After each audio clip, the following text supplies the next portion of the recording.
Et Dakar Bamako a eu de sérieux problèmes. C'était une concession qui a été attribuée à un privé pendant 12 ans qui n'a jamais investi, qui avait une concession intégrale. Qu'est-ce que ça veut dire une concession intégrale? Ça veut dire que j'exploite, ça veut dire que je fais la maintenance, ça veut dire que j'investis. Pendant 12 ans, ils n'ont jamais, ils n'ont fait qu'exploiter, bien sûr, pour prendre l'argent. Ils n'ont jamais fait la maintenance, ils n'ont jamais investi. Et les gens les regardaient.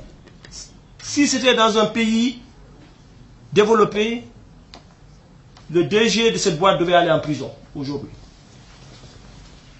Donc l'État a pris ses engagements et a quand même rompu cette concession.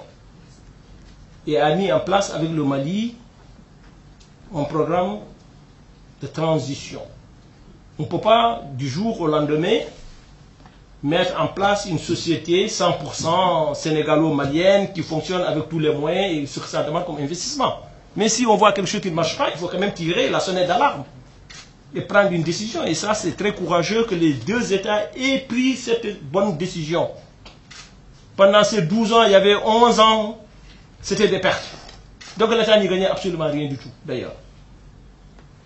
Bon, aujourd'hui, on est dans un schéma de transition.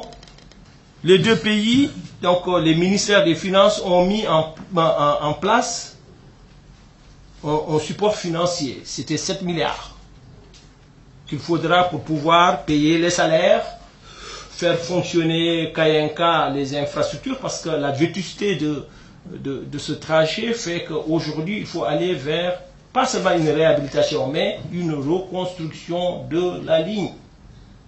Parce qu'on a 3 millions de tonnes de fret à transporter vers le Mali qui est notre premier client. Je parle sous le contrôle du ministre des Finances.